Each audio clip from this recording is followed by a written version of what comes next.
I'm Kyle Fergusson, and I get to sit down with 30K XraY, previously of Crowd Control, but we'll get into that in a moment. XraY, thanks for joining me here. Hello, thank you. You performed perhaps one of the biggest switches in roles between Season 1 CCL and Season 2. You went from full support, Ana's, everything, every single support there possibly is in the game, healer, excuse me, and to tank and bruiser, or bruisers as tanks. How's that going for you?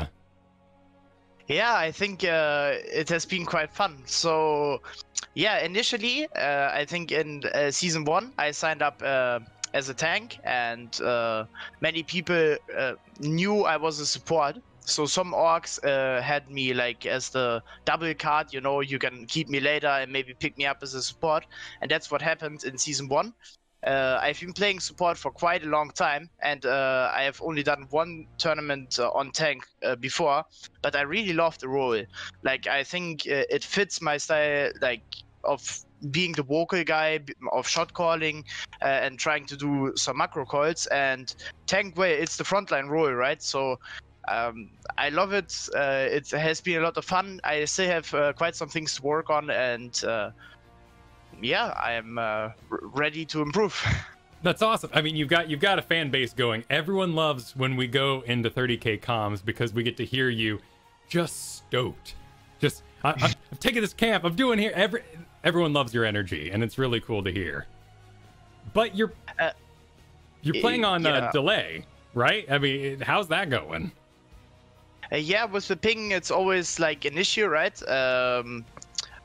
I think the more games you play on ping, I've decided not to play tank on you at all.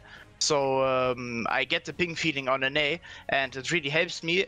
I think at some point, you know, your brain kind of gets the switch, and you kind of go automatically, you know, you get the ping feeling. It's a little bit different still, right? Because when you sometimes have to play like prediction instead of reaction, because let's say you are an ETC and there's a Diablo walking up and he wants to wall stun you, right? So sometimes I just have to press W already instead of like seeing him wall charge me and then pressing W. Like, it's the small things, but you can adjust your playstyle around it. That's awesome. Well, let's talk about how the draft went a little bit, because you were the priority pick for 30K. They, you know, held on to Hasuabs, which actually I've heard he's the one who got you into playing on the NA in the first place. Yeah, I've actually played that one tournament I was talking about. It was actually my own tournament in EU. It was called the In-House League. I hosted it, and it was kind of like the CCA, you know, like the draft team system.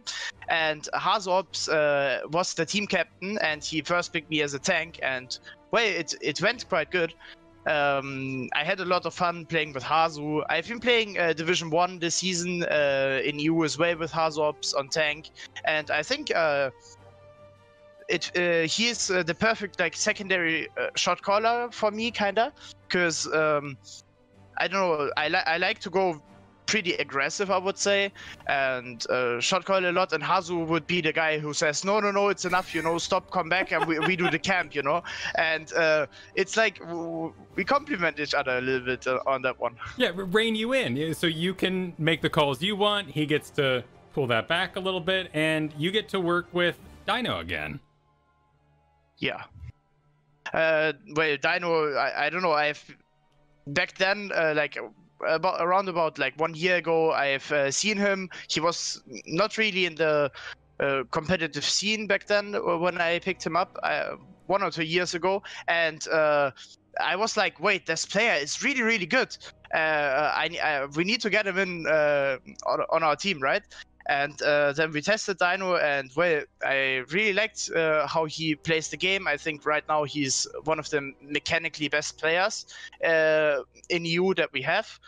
And well, in the NA he is performing as well, I think. And I'm happy that I actually didn't expect him to get into the 30K draft, but you know, I'm happy to be able to play with him and Hasu, and yeah, it's just good times.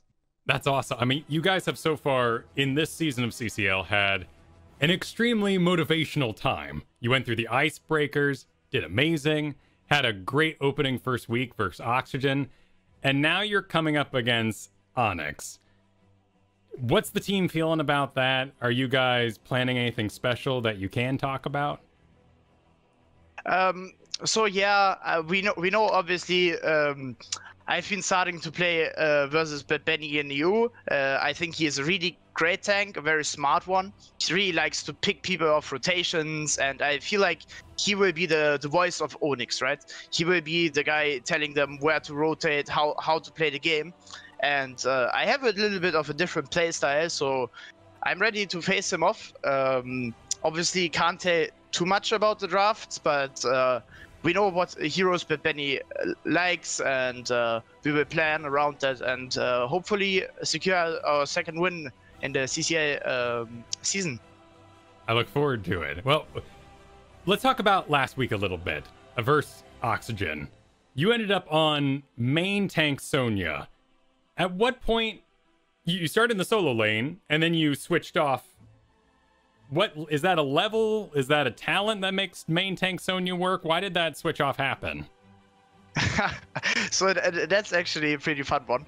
I've played main tank Sonya in a scrim before, and well, that scrim went really good, and I was really convinced by the Sonya. And then I was watching the CCA, and I saw Justin pulling off a main tank Sonya as well, and with the double support. And for me personally, I think Sonya is just at the moment one of the strongest heroes in the meta.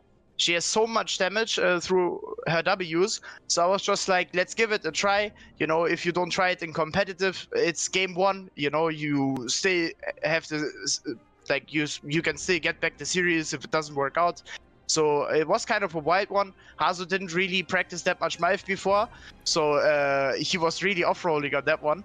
But I was feeling comfortable on the main tank Sonya, and I think... well, it is a powerful pick, but we were a little bit lost on the rotations on that game. So that's why I was like sometimes stuck on top lane, sometimes I was stuck on bottom. But we were really looking forward to the late game on that game, because we thought we have the better sustain fights and they have to take the all in. So with that plan in the back of my head, I said, like, give the DK, just play slow and get to the late game where Sonya really gets the power spike. Interesting. So that's really empowered. Sonya's massive damage in the frontline getting hit role is empowered by double support. Would you ever run that without two supports behind you? Yeah, I don't think that would work out, because like I really need the double support to keep me alive, because obviously I'm the frontliner, so when I spear in with Sonya and I start smashing them, they will turn on me, and I have hardened shield, they have 7-sided, but if I wouldn't have double support, I don't think I could pull it off. Then it's just easier to play with a rotation tank, like something like Muradin, to try to catch people off rotations and do like a 1-3-1 setup, like it is usually used on Dragonshire. Oh my goodness. Sonya hook shots on ping, Muradin stuns on ping. It's really impressive that you hit all those. Game 2, you picked up a Tyrael on Battlefield of Eternity, and there wasn't anything that classic that you were going to Sanctification out of. Was that all about the arena level 20 core call? I was actually keeping my ult at level 10 for Lucio. I was trying to see if he will go into high five, and if he would go sound barrier, I would go judgment, and I would try to one-shot him. That was my idea. After I saw he decided to go into high five, I thought Sanct is the safer option. I thought the backline with Liming Hanzo is pretty weak against like Tyrael, Tracer, Dive, especially after I got my level 13 Wormhole talent. So we had a lot of pressure going onto their backline. And yeah, I mean, the Sanct is just a good tool if they start the engage, because I feel like if they don't do the engage again, it looks pretty tough for their backline. So I was trying to, I suggested in-game, like, let's dive their back, and like D.Va comes in with Tracer, and I just sanked on their backline and we tried to kill them.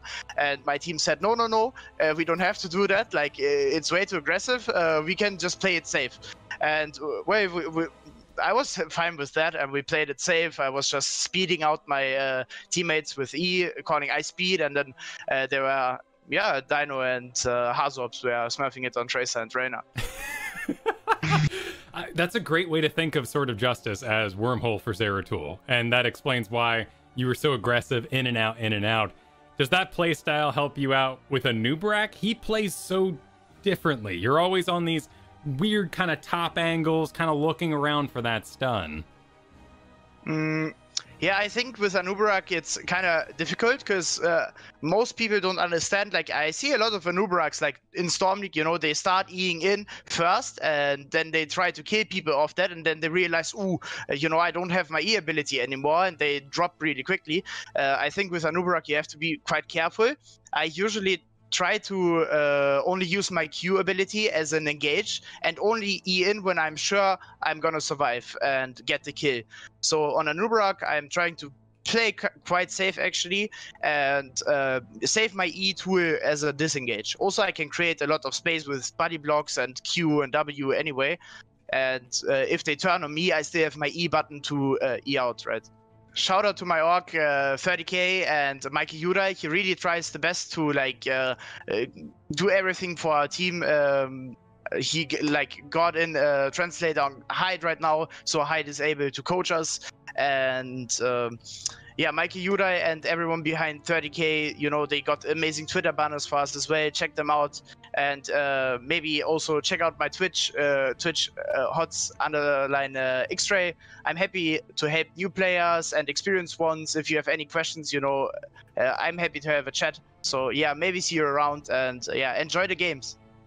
Thank you very much, XRAY. Good luck to you in the upcoming matches, and thank you everyone for watching. We'll see you soon.